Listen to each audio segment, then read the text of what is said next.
¿Qué tal, amigos? ¿Cómo están ustedes? Bienvenidos a Inquietudes. Muchas gracias por acompañarnos una vez más.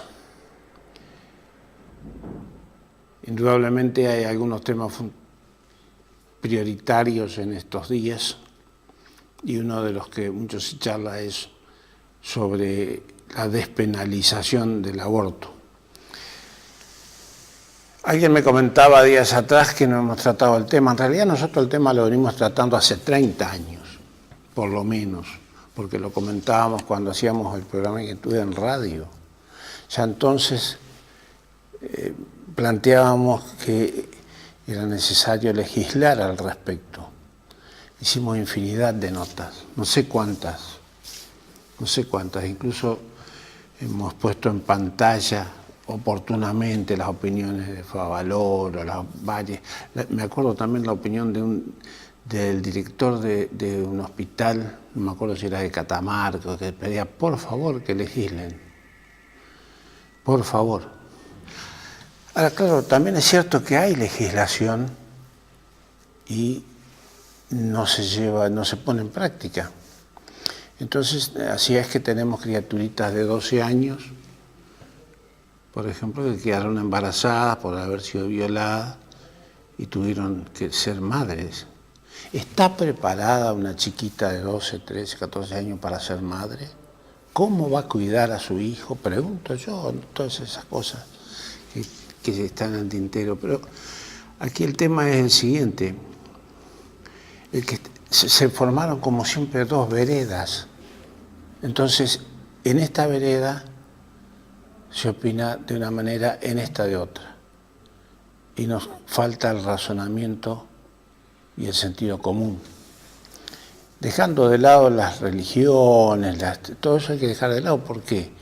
Porque los legisladores nacionales tienen que legislar para todos, no para los que de una religión o de otra.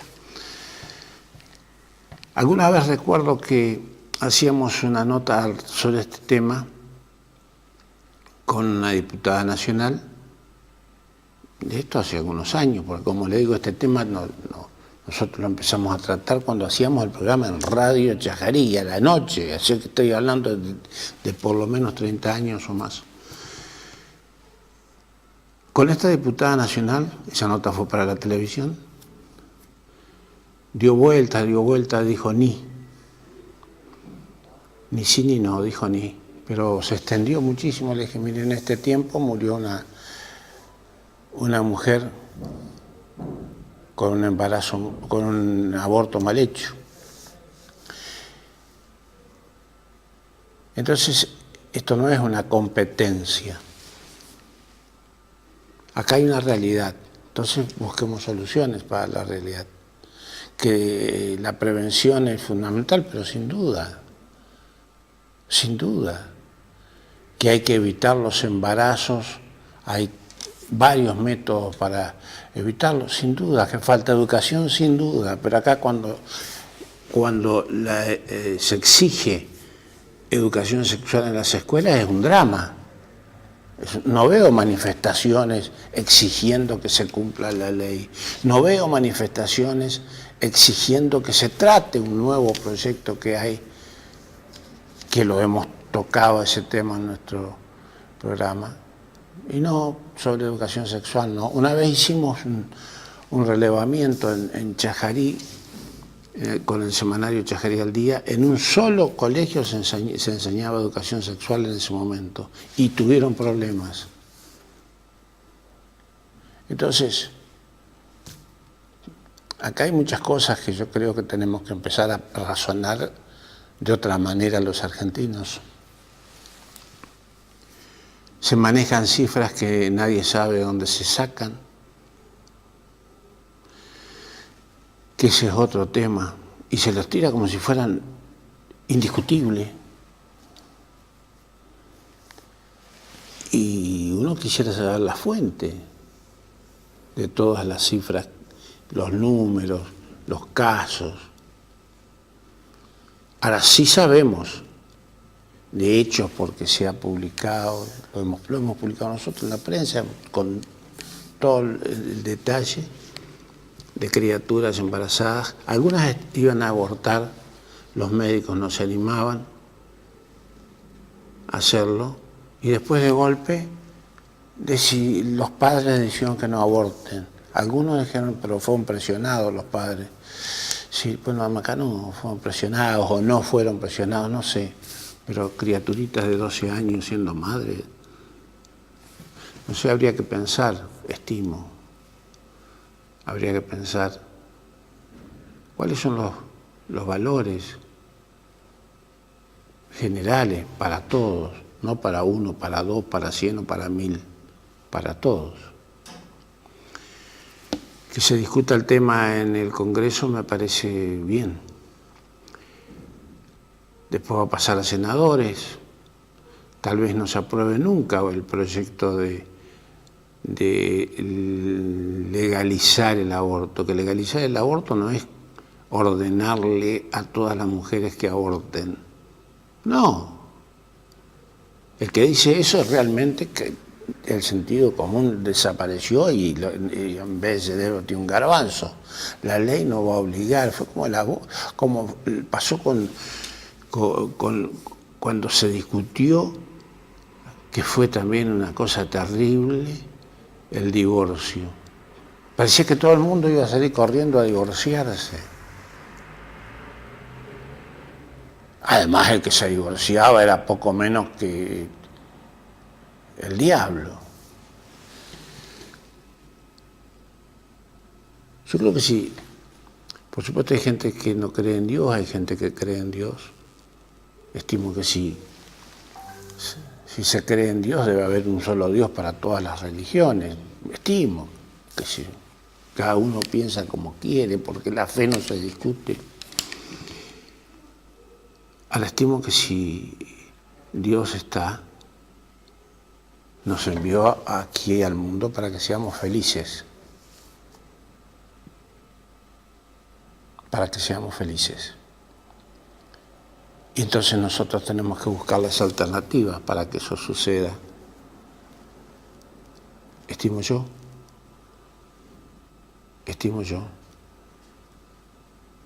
Mucha gente fue feliz a partir de la ley de divorcio.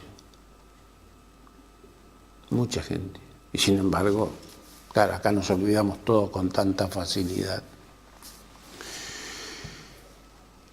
Y en el aborto hay una realidad, que hay gente que muere.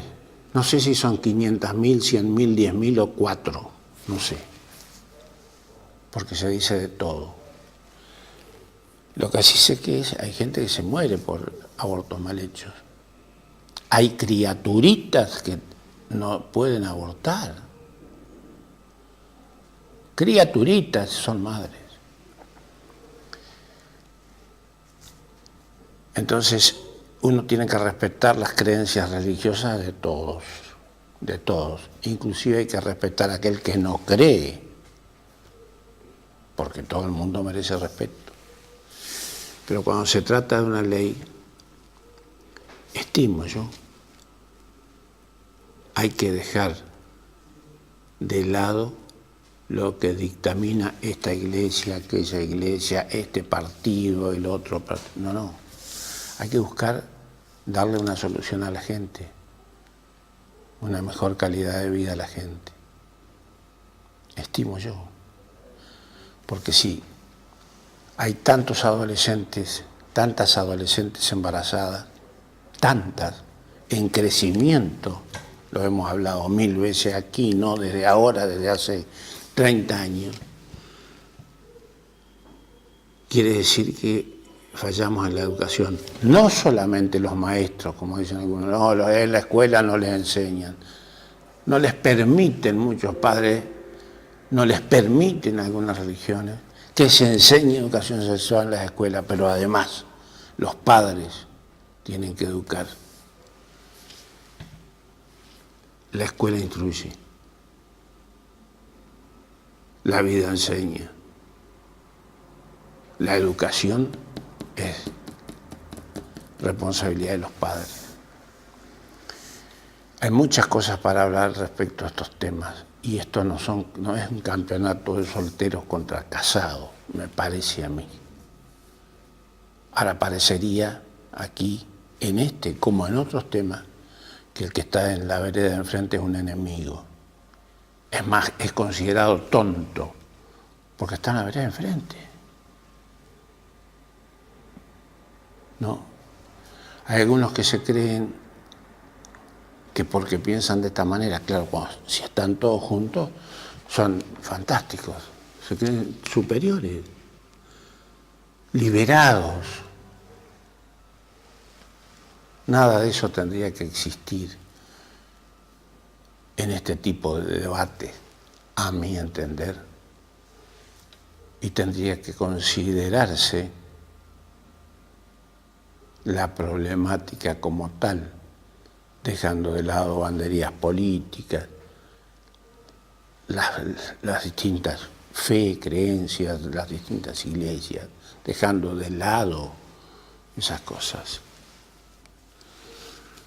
para poder dialogar y en el diálogo a conciencia buscar una solución de fondo, la mejor solución, porque no va a ser nunca la óptima, pero la mejor, la que se pueda. Alguna vez charlaba con gente que vino a verme para hacer una nota por un caso de una nenita de, creo que tenía 11 o 12 años, y fue madre, y si no recuerdo mal fue en San Salvador el caso, la nenita que no iba a tener, la criatura al final la tuvo. Y yo simplemente le pregunté a esas madres antes de hacer la nota: ¿ustedes saben qué pasó con esa nenita? ¿Saben qué pasó con el bebito de esa nenita? ¿Alguien se hizo cargo? ¿Alguien se ocupó? No sabían. Decidieron no hacer la nota. Vamos a los títulos.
Están cumpliendo en este año un siglo de la reforma universitaria del año 1918.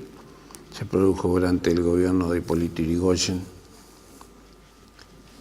Y el corazón de la lucha estuvo en Córdoba. Es importante destacar que nosotros teníamos aquí hasta ese momento colegios en los cuales la educación era, estimo yo, no la mejor, muy cerrada, pegada a ciertas cosas que ya eran antiguas, ¿no? Aunque todavía se siguen en muchos casos pegados a esos valores. Y hubo conflicto con los estudiantes, claro. Y como hubo conflicto, ¿qué se reclamaba? La democratización del gobierno universitario, la gratuidad de la educación, la promoción de la ciencia, la libertad de pensamiento, la autonomía. Mire, todas esas cosas que hoy, todavía hoy, siguen siendo una demanda permanente. La reforma universitaria del 18 tuvo incidencia en toda Latinoamérica, incluso en algún país como Francia, de otra manera. El lunes por la noche se dio una charla en el Centro Cultural de la ciudad sobre este tema, que estuvo a cargo de Marcelo García, que fue presidente de la Federación Universitaria después de la dictadura durante varios años, pero tiene un currículum impresionante. Fue secretario de Atención Universitaria en la Universidad Nacional del Litoral, secretario del CBC de la Universidad de Buenos Aires, coordinador del Plan de Alfabetización de la provincia de Santa Fe, secretario parlamentario de la legislatura en la Ciudad Autónoma de Buenos Aires, docente de Escuela de Gobierno, docente de la Universidad Nacional del Litoral, vicepresidente del Instituto Nacional de Asociativismo y Economía Social. Bueno, tiene un currículum que podríamos seguir. Con él estuvimos charlando para plantearle la reforma, cómo surge, por qué surge, cómo se entiende y cómo perdura la importancia de la reforma de 1918. La nota con Marcelo García. Sí, la verdad que como argentino y como universitario nos sentimos orgullosos de este acontecimiento que ocurrió hace 100 años, que fue el de la reforma universitaria. La reforma universitaria se inscribe dentro de un movimiento más amplio que se estaba realizando en la Argentina. Se inscribe dentro de un movimiento de ampliación de la democracia que se consagra en 1912 con la Ley Avellaneda y con el primer gobierno elegido por el pueblo, que es el de Hipólito Yrigoyen. Eso desde el punto de vista político. Desde el punto de vista social, se había dado el grito de Alcorta, que es la rebelión de los inmigrantes contra los arrendamientos caros que le imponían a estos trabajadores rurales y a parceros rurales. Por otro lado, estaban en gestación los primeros movimientos sindicales. En ese momento todavía no había CGT, eran movimientos anarquistas, socialistas. Entonces, toda la sociedad venía renovando lo que había sido un régimen que había dado mucho adelanto y por eso a la Argentina, pero que no había incluido al conjunto. Y la universidad seguía siendo un poco el reducto de una élite privilegiada que educaba a sus dirigentes, esa élite, para la perpetuación de sí misma. Entonces la reforma viene a ser la ampliación y la apertura de las puertas universitarias hacia una democracia más plena, con el compromiso social de la universidad. Hay algo que es interesante. Yo sostengo que los cambios, para que duren y que sean realmente verdaderos, deben venir de abajo y no de arriba, y se da esto en aquella reforma. Sí, se da en la reforma. Si bien se produce en 1918, hay antecedentes. Por ejemplo, la Federación Universitaria de Buenos Aires se crea en 1908, 10 años antes. Están las huelgas de 1904 y 1908 por la reforma de los estatutos en la Universidad de Buenos Aires. Hay antecedentes por reforma de estatutos en La Plata. Y en el 18 se produce realmente un golpe porque la sociedad cordobesa era mucho más conservadora, más cerrada, más elitista. Y participan los estudiantes, participan los profesores y también se suma la comunidad cordobesa en el 18. Imagínese usted que en el 18 la Universidad de Córdoba tenía una matrícula en su totalidad de 1.500 estudiantes y hubo una movilización de 5.000 personas, ¿no? Entonces esto muestra lo genuino del reclamo, el apoyo que se tuvo, y después fue una labor que se fue consolidando también con el tiempo, con la participación de los distintos claustros, pero fundamentalmente con la participación del claustro estudiantil. Y como hablamos anteriormente, esto corre como reguero de pólvora en toda América Latina. 1919 en Chile, 1920 en Perú, 1922 en Bolivia, 1921 en México, 1923 en Cuba, 1924 en Panamá, 1926 hace el Congreso de Puerto Rico, el de Uruguay, y todos reformando los estatutos universitarios y todos manifiestamente y expresamente dicho que quieren producir la reforma universitaria que se hizo en Córdoba. Y en Perú, el presidente de la Federación Universitaria Argentina es Aya de la Torre, que funda un partido reformista, el APRA, que luego llega al gobierno de Perú varias veces. Podemos decir que todos los gobiernos populares y progresistas de América Latina tuvieron a la reforma universitaria como propuesta para sus universidades. Este fue un movimiento que no se consolidó tampoco de un día para otro. En el 1923 empieza lo que algunos denominan como el entibiamiento de la reforma durante el gobierno de Alvear, y en 1931, cuando se intervienen las universidades después del golpe, viene un movimiento contrarreformista, ¿no? Que también fue, lo de Alvear es razonable por su forma de ser y por sus orígenes, y la contrarreforma fue realmente muy fuerte. Sí, fue muy fuerte, se intervienen, y los argumentos con los que se intervienen son argumentos realmente regresivos, reaccionarios, retrógrados. Dicen que no, que aparte de los argumentos legales que se dan, es que viola la ley de universidades, conocida como ley de Avellaneda, cuando el ministro Salinas, el ministro Irigoyen, que redactó los estatutos junto con Guillermo Waxson de las universidades existentes en esa época, lo hizo siendo coherente y congruente con la ley de Avellaneda de 1895, no la 1420, sino la de 1895. El tema era que estos sectores que habían perdido el control político, habían perdido el control social, habían dejado de ser referencia, se tomaron la revancha. Creo que también para ubicar a la gente, nosotros si nos ubicamos en Córdoba, tenemos que pensar que allí había uno de los colegios privados históricos que precisamente tenía a los padres o los abuelos de esos contrarrevolucionarios como alumnos.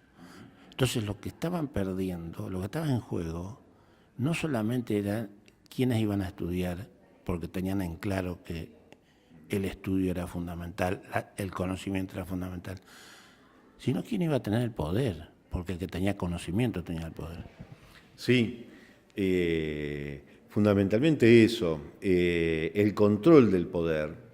Pero el control del poder también de una forma muy reaccionaria, porque el control del poder sobre una ciencia y sobre un conocimiento muy esclerosado. Para que ustedes vean un ejemplo, no se daban las teorías de Darwin porque iban en contra del dogma religioso, ¿no? Es decir, volvíamos, no sé, a la época de Copérnico, de Galileo Galilei, de Bruno Yenta, ¿no? De estos que intentaron activar un conocimiento y fueron aplastados por el oscurantismo.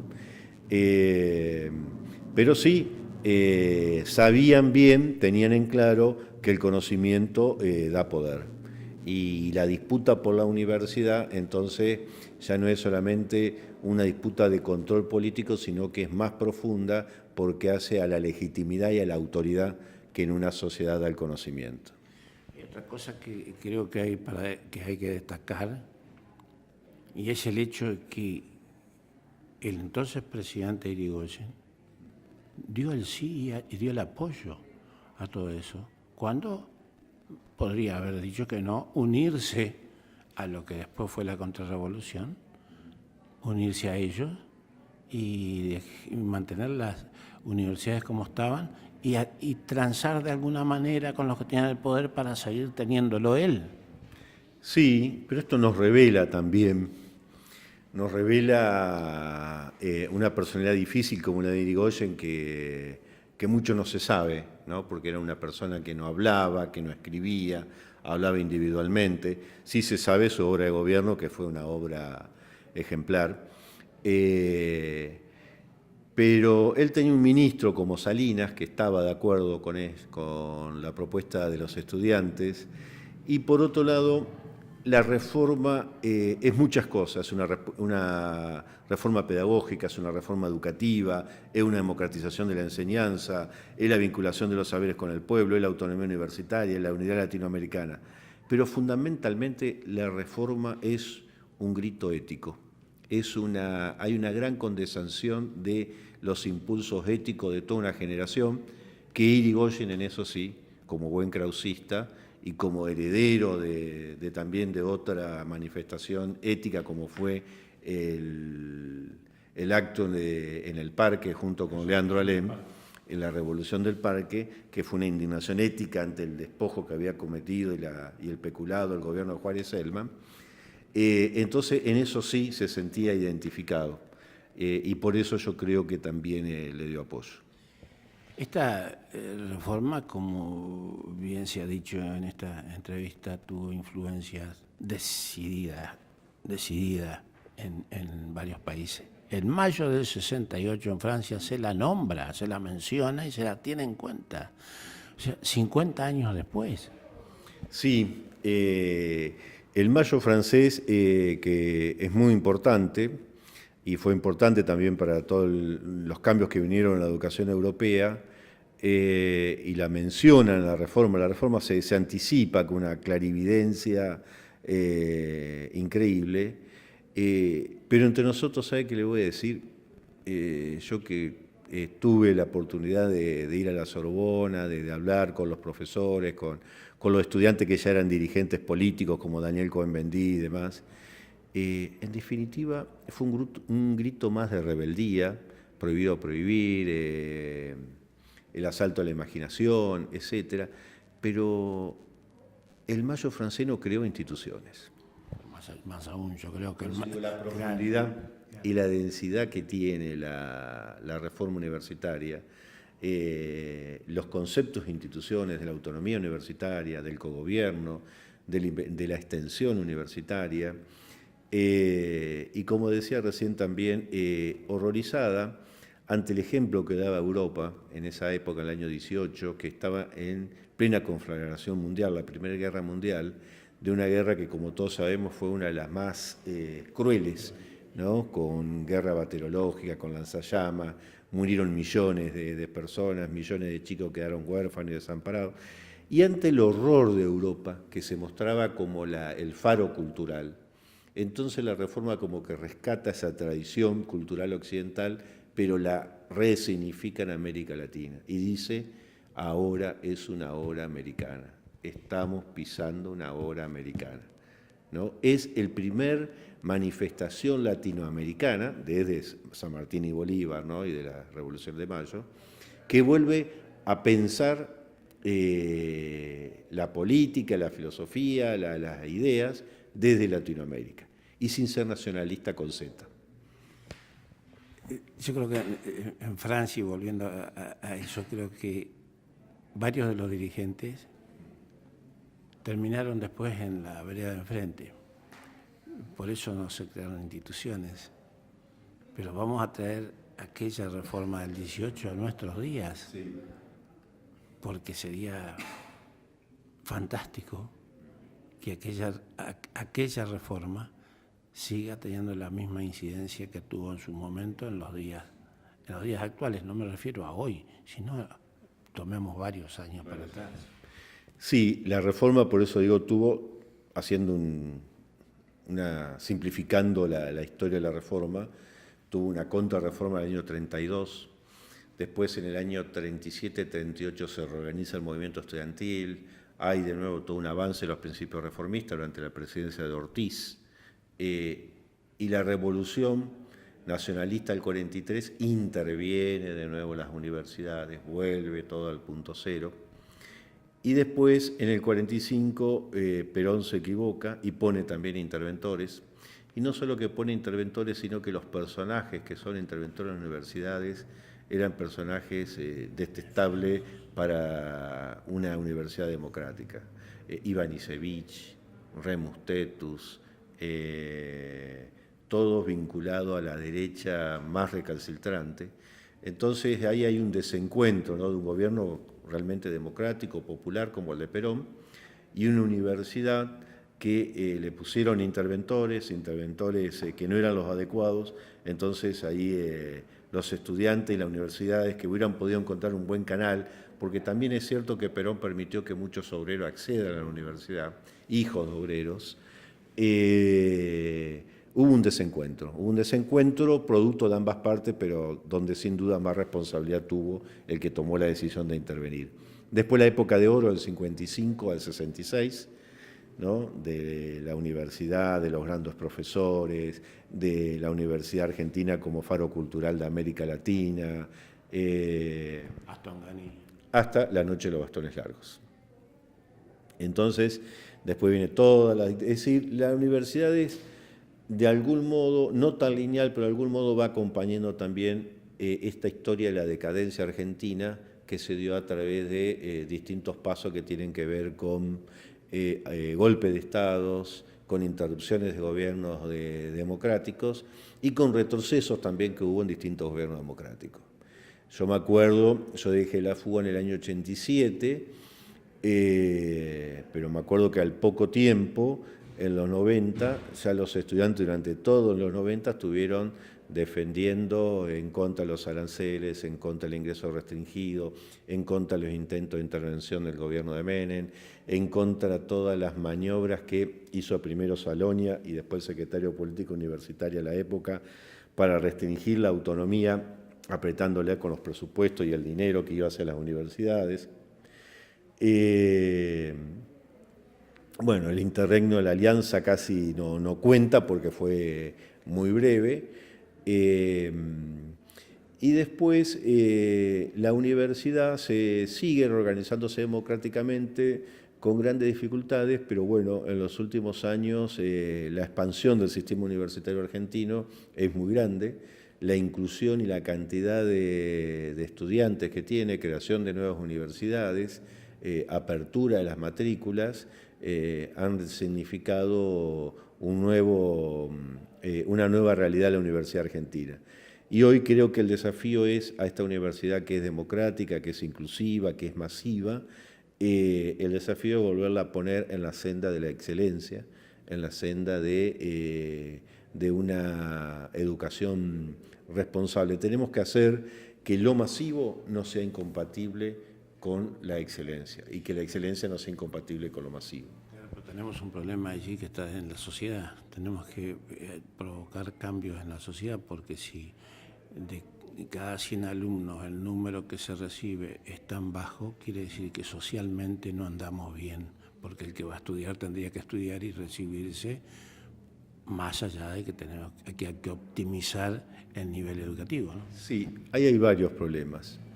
Un problema es, habla un poco, bastante claro, de cómo está funcionando nuestra sociedad, ¿no?, de los fracasos que tenemos como sociedad que se repiten en el sistema educativo, y en este caso la universidad. Segundo, se ha perdido la cultura del trabajo, del esfuerzo y del estudio. Es decir, se ha perdido la cultura del esfuerzo, que se manifiesta tanto en el mundo del trabajo como en el mundo del estudio y hasta en el mundo empresarial. Entonces esto es un valor a recuperar como sociedad y que va a tener sus efectos sobre distintas dimensiones. El segundo tema es que falta una articulación entre el sistema de educación secundaria y universitario. La única experiencia que hay es la que hizo Delitzsch por allá en el 1984, con el ciclo básico del CBC, de la Universidad de Buenos Aires, y no hay otras experiencias parecidas. Por otro lado, hay un decaimiento en el nivel tanto de los docentes, fundamentalmente, como de la enseñanza en la primaria y en la secundaria. Es un tema largo para charlar, pero hay un consenso entre todos los especialistas sobre este diagnóstico. Y no hay cultura del esfuerzo. Un chico que viene de recibirse en el secundario sin grandes esfuerzos, sin hábitos, sin disciplina, sin sentarse realmente a estudiar horas como es necesario, llega a la universidad y cuando necesita hacer eso quizás es inteligente, tiene motivaciones, despierto, es inquieto, pero le falta la disciplina que es la que permite llevar continuada y sostenidamente un estudio y aprobar las materias. Y por otro lado también esta disciplina la que lleva a la concentración, al orden bien entendido, al orden formado por uno propio, no al orden impuesto, ¿no? Creo incluso que aquí hemos equivocado el valor de algunos términos, porque la disciplina no es mala, es algo necesario.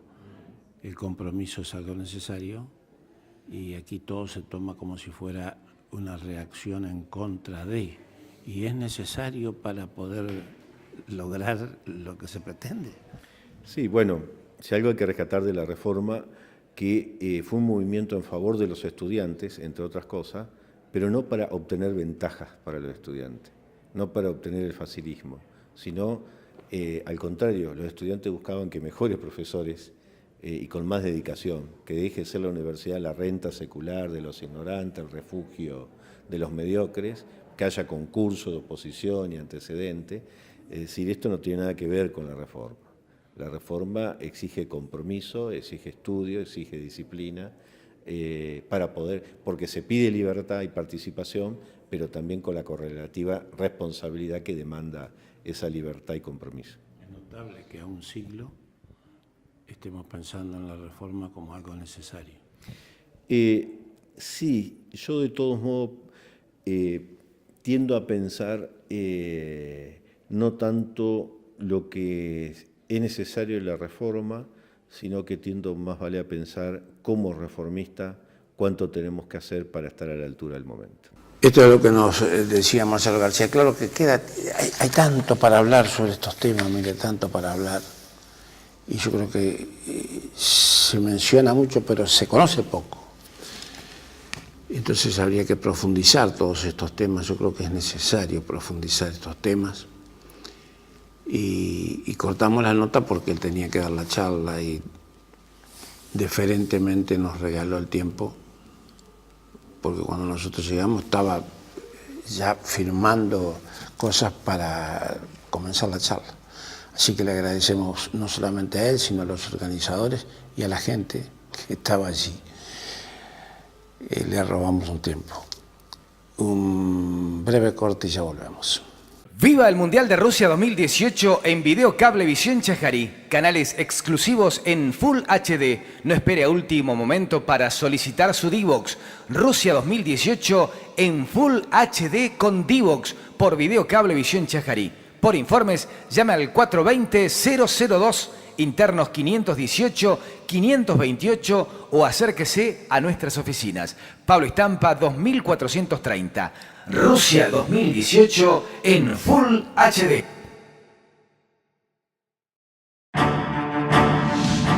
Divox te acerca más entretenimiento en alta definición.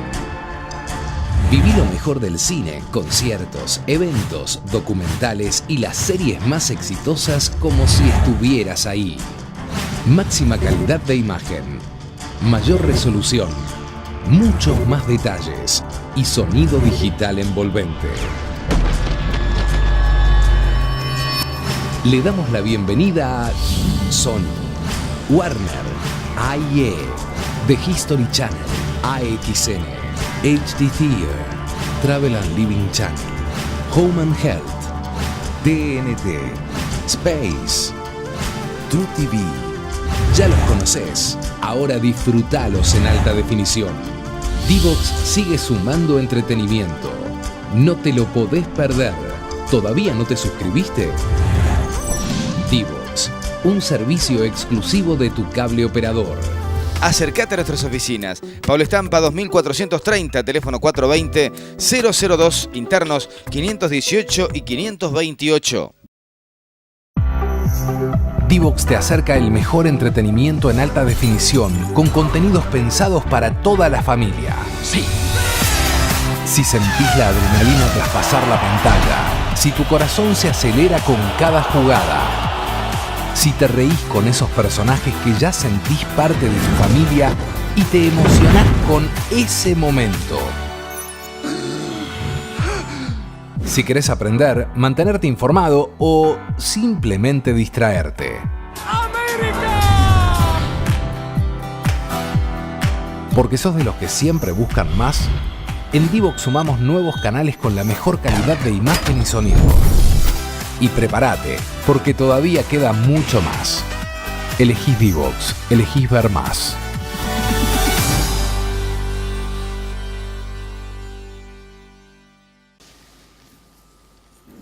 El gobierno de la provincia determinó y decidió que en julio se realicen las elecciones para elegir quiénes integrarán el directorio del IOSPER. El IOSPER es la obra social más importante de la provincia. Además, es la que tiene mayor cantidad de afiliados y cautivos, porque el empleado público no puede elegir obra social, tiene que tener el IOSPER, que no es un dato menor. Bueno, en ese marco de las elecciones hay gente que comenzó a caminar y a visitar la provincia con propuestas. Estuvimos charlando con Pedro Antonio Pérez, que estuvo aquí en Chajarí, él es de Concordia, y se postula como director por una de las líneas internas de ATE. En realidad quisieron hacer un acuerdo en ATE, no pudieron lograrlo.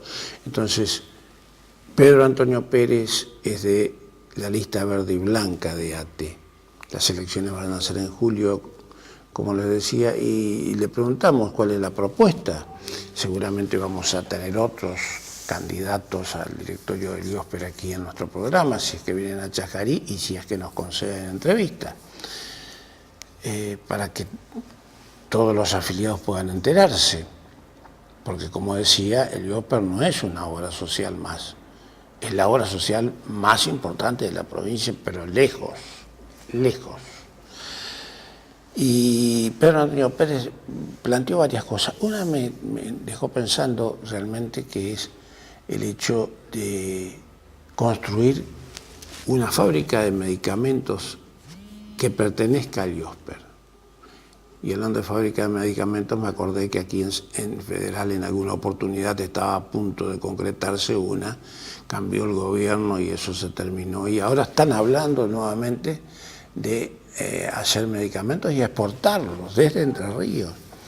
Entonces aquella idea de la fábrica de Federal no era una locura, como decían algunos. Bueno, más allá de eso, vamos a la nota con Pedro Antonio Pérez, uno de los candidatos por ATE, de una de las dos listas de ATE, esta es de la blanca y verde, para las elecciones de julio. Anda visitando Chajarí, elecciones del IOSPER. ¿A quién representás? Yo represento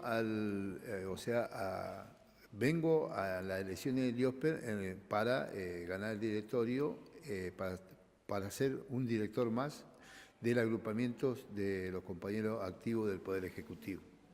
El directorio está formado por 7 agrupamientos, de los cuales están los docentes, la policía, los jubilados, los municipales, los mismos compañeros del IOSPER llevan un director y los compañeros activos del Poder Ejecutivo eligen un director.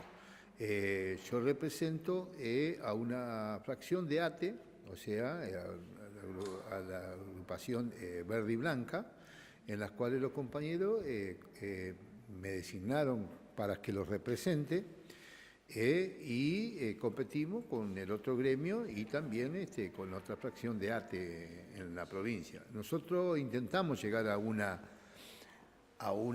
unidad en la que no se pudo realizar, tanto posiblemente por cuestiones de que capaz que todos queríamos el primer lugar y no se dio eso, entonces no se puede. Entonces no se pudo dentro de la ATE, no tengo ningún problema con los compañeros de la Verde, o sea, por ahí estas divisiones que tenemos en lo que respecta a nosotros entre verde y blanca, no han cruzado las internas nacionales, pero somos compañeros que hemos transitado siempre juntos y ante las dificultades que tiene el país, seguimos transitando juntos. ¿Y vos sos el representante de la Verde y Blanca? Yo soy el representante de la Verde y Blanca, voy por el agrupamiento de la Verde y Blanca. Ahora, es lamentable que esto es una cuestión eterna, nuestra historia se repite permanentemente en todos lados y lo de arriba siguen incidiendo en lo que sucede abajo cuando tendría que ser al revés si queremos cambiar las cosas. Sí, eso es cierto. Gremialmente no está ocurriendo a nivel nacional, o sea, de una parte nosotros proponemos un paro y los otros proponen otro. Yo personalmente considero que si a nivel nacional, gremialmente, hablando gremialmente, tiene que ser un paro contundente con todos los trabajadores en la calle, ¿no? Al llegar a representar al gremio en la obra social de la provincia es complicado, porque la obra social está complicada. Si bien es cierto que han hecho algunos acuerdos que pueden ser importantes y que le dan ciertos beneficios o recuperan ciertos beneficios para el afiliado, la situación desde hace mucho tiempo es difícil. Incluso había un dinero que la provincia le debía a la obra social, no sé si se lo habrá pagado. No, o sea, se llegó a un acuerdo en estos últimos tiempos porque de la ley de emergencia, o sea, la patronal, o sea, el gobierno, con el tema de aportes, tendría que haber sido el 4% y por la ley de emergencia lo llevaron al 2%. Ese 2% nunca se recuperó. Cuando hablamos de los aportes que van a la obra social, son un 3% que es por parte del afiliado y un 4% que es por el tema de la patronal. Con el gobierno de Gustavo Bordé se había acordado ir recuperando 0,5 todos los años, ¿no es cierto? Se ha recuperado el 0,5, ahora la patronal está dando un 4,5, o sea, para los aportes del IOSPER, pero el tema era que en 4 años llegara el aporte general de la patronal sea del 6%, porque en todas obras sociales, los aportes a las obras sociales no bajan de un 9%. Y en el resto de las obras sociales, la patronal, o sea, en este caso es el gobierno, tendría que ser del 6% y el del afiliado es del 3%, y ahí se llegaría a un 9%.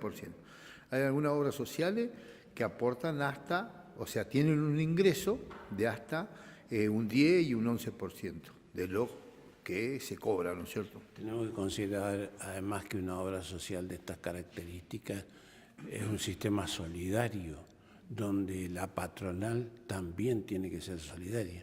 Exactamente. La obra social de la provincia de Entre Ríos tiene 250.000, o sea, está compuesto por 250.000 afiliados, o sea, afiliados, ¿no es cierto?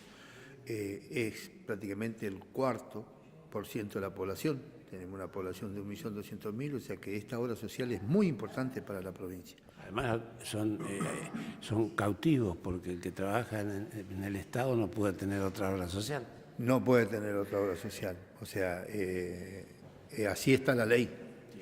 O sea, todo lo que son empleados públicos, yo lo expliqué antes, o sea, los empleados que somos del Estado, ya sea docente, policía, el agrupamiento nuestro, los compañeros del IOSPER, los jubilados, son todos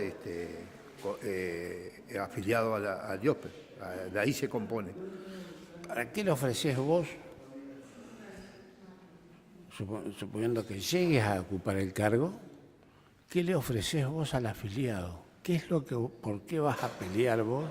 ¿Por qué vas a luchar? ¿Qué puntos centrales tenés en esta oferta que le haces al afiliado? En general, la propuesta nuestra es mejorar la situación de la obra social, o sea, mejorar la asistencia hacia la afiliada y los afiliados. Nosotros estamos recorriendo la provincia y cada lugar tiene también recibimos las propuestas que nos están dando cada lugar. Porque cada lugar tiene un problema. Cada lugar tiene un problema diferente, o sea, no todos los lugares son iguales, o sea, uno puede ir con una propuesta, pero también tenemos que ver cuál es la problemática de cada lugar. Ese es una de las propuestas que nosotros venimos, que nos vienen pidiendo los mismos afiliados, que las prestaciones son muy pocas, o sea, 6 prestaciones por año, ya después tenemos que ir a pedir al médico una historia clínica para que te puedan seguir atendiendo. Y todo eso significa un costo. Tenemos una propuesta por ahí un poco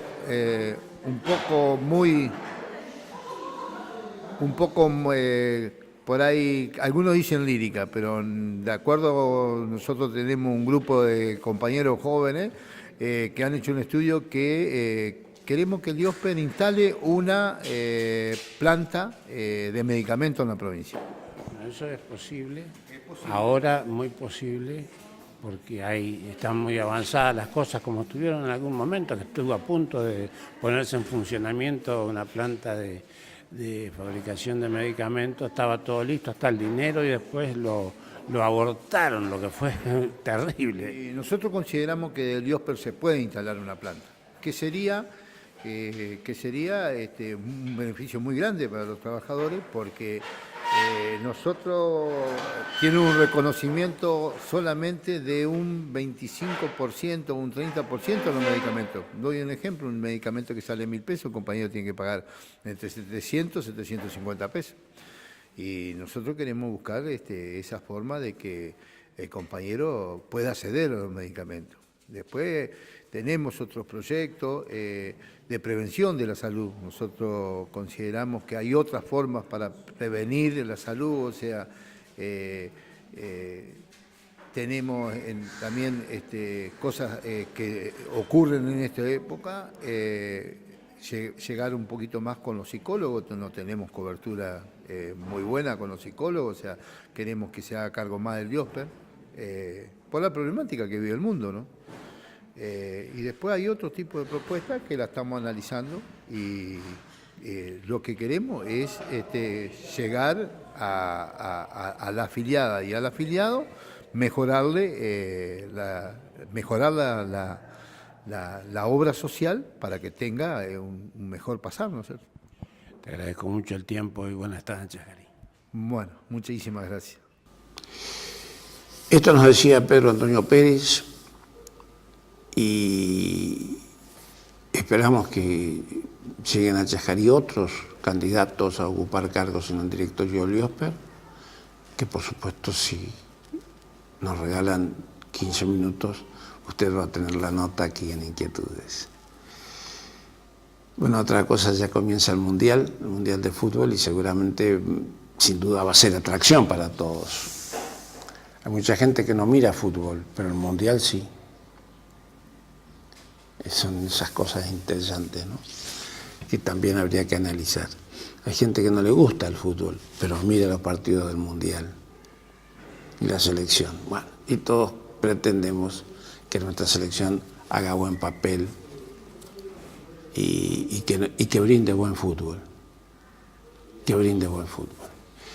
Volvemos al martes, amigos. Le agradecemos muchísimo la atención y la predisposición de permitirnos ingresar a vuestros hogares. Que sigan muy bien.